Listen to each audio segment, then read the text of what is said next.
Meus irmãos e minhas irmãs, a partir do dia de hoje, 17 de dezembro, até o dia 24, nós estamos naquele tempo mais importante do Advento. Eu, no início do Advento, chamava a vossa atenção sobre a estrutura da liturgia da palavra, daquele primeiro dia, primeiro domingo do Advento, até o dia 16. A partir de agora, nós temos uma grande mudança na liturgia. A cada dia, na primeira leitura, nós vamos ouvir uma grande profecia do Antigo Testamento, anunciada por um patriarca ou por um profeta sobre a chegada do Messias. Já no Evangelho, nós vamos ouvir a narração dos fatos que precederam o nascimento do nosso Salvador. Uma característica muito interessante durante esse tempo é que na aclamação ao Evangelho nós teremos aquelas antífonas que começam com uma exclamação ó, e que sobre elas nós iremos falar no momento da aclamação.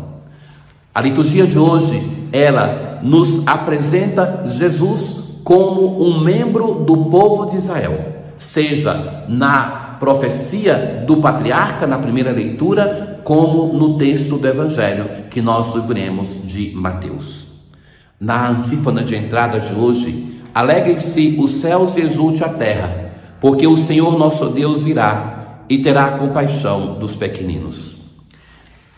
A primeira leitura de hoje é um belíssimo texto de testamento de Jacó. Nós temos diversos testamentos ao longo da Bíblia.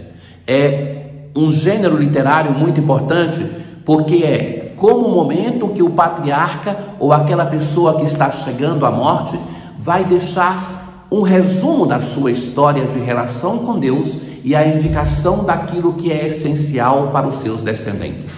Dois desses testamentos são muito importantes. Aquele de Jacó, que nós ouvimos uma parte da leitura de hoje, e aquele de Moisés, são também os mais longos. Jacó, ele tem 2 filhos. O primogênito é Rúben, mas, curiosamente, é a Judá que ele vai anunciar a grande profecia messiânica. Assim diz o patriarca. Jacó chamou seus filhos e vai dizer: juntai-vos e ouvi, filhos de Jacó, ouvi, Israel, como pai. Judá, teus irmãos te louvarão. Se prostrarão diante de ti os filhos de teu pai. Judá, filhote de leão, subiste, meu filho, da pilhagem. Ele se agacha e se deita como um leão. O Novo Testamento vai reconhecer nesta profecia o anúncio do nascimento de Jesus, que o Messias vai vir desta descendência de Judá, porque é desta casa que vem o rei Davi. Tanto é esse reconhecimento que o Apocalipse vai chamar Jesus de leão da tribo de Judá. O cetro não será tirado de Judá, nem o bastão de comando dentre seus pés, até que venha aquele a quem pertencem e a quem obedecerão os povos. Jesus não teve um cetro, não teve uma espada, não foi um leão violento e voraz, mas o cristianismo reconheceu sempre nesta profecia que Jacó faz um anúncio a Judá, aos outros filhos e ao povo de Israel, que Jesus é a realização desta profecia. Ele é o Messias pacífico, que não retirando a vida, não levantando a sua espada, não subjugando a humanidade com um cetro, ele é o Messias da descendência de Judá, da descendência de Davi, no qual o Senhor realizou a sua promessa, a promessa feita a Judá através do seu pai Jacó no momento de morte. Esta é uma das antigas profecias do Antigo Testamento que nós, no tempo do Advento, nós, neste primeiro dia dos dias que nos preparam últimos para o Natal, nós reconhecemos que em Jesus se realiza esta promessa de Deus. E assim, o povo de Israel, no Salmo de Meditação, Salmo 71, suplica ao Senhor que apresse a realização desta profecia. Dai ao rei vossos poderes, Senhor Deus, vossa justiça ao descendente da realeza. Ele governe, ele julgue. Desça das colinas a justiça. Esse rei defenderá os que são pobres, os filhos dos humildes salvará. Com tantas características, com tanta virtude, este rei é seguramente para o povo de Israel o Messias real, o Salvador. Nos seus dias a justiça florirá, grande paz, de mar a mar estenderá o seu domínio. Seja bendito o seu nome para sempre, e que dure como o sol sua memória. Todos os povos serão nele abençoados.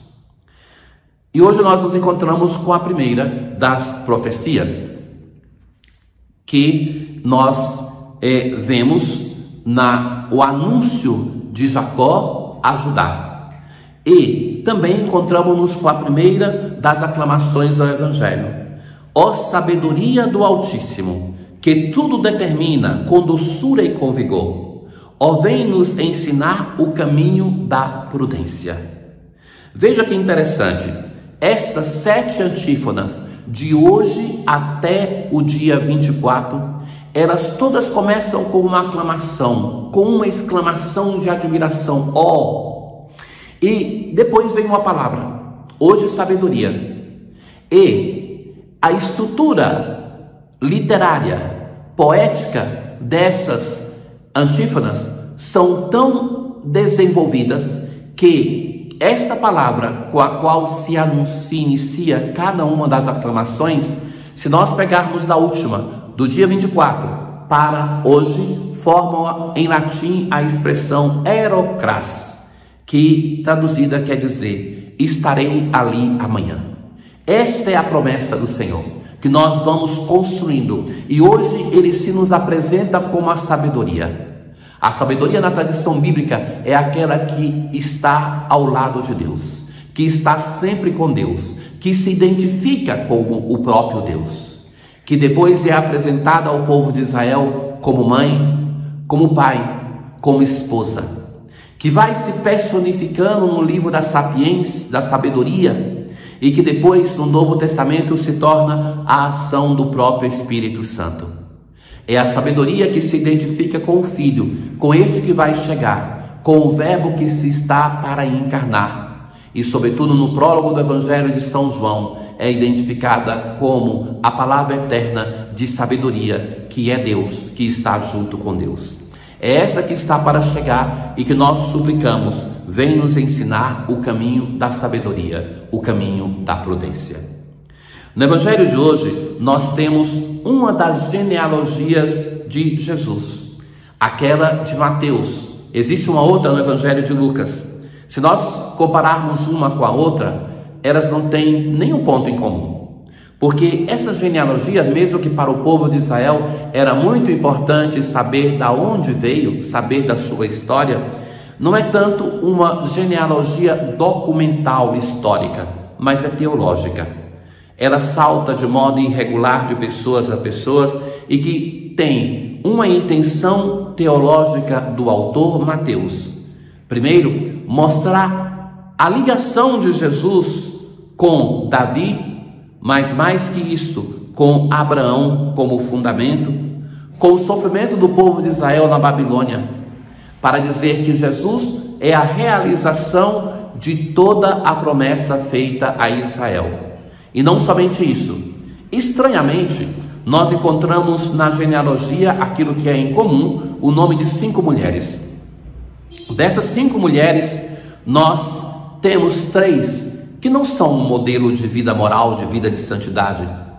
Dessas 5, 4 são estrangeiras.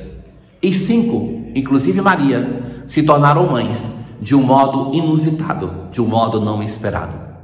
Tudo isso para dizer que a vinda do Salvador não se baseia na santidade pessoal daqueles que o precedem. Que não é o Salvador somente de Israel, portanto essas estrangeiras estão aqui presentes. E que Deus opera a sua graça, Ele faz chegar o seu Salvador de um modo inesperado, mesmo para o povo de Israel. Na oração deste dia, nós assim rezamos: ó Deus, Criador e Redentor do gênero humano, quisestes que o vosso Verbo se encarnasse no seio da Virgem. Sede favorável à nossa súplica, para que o vosso Filho unigênito, tendo recebido nossa humanidade, nos faça participar da sua vida divina. Tenham todos um bom dia. Boa preparação para o Natal do Senhor. O Senhor esteja convosco, Ele está no meio de nós. Abençoe-vos o Deus Todo-Poderoso, o Pai, o Filho e o Espírito Santo. Paz.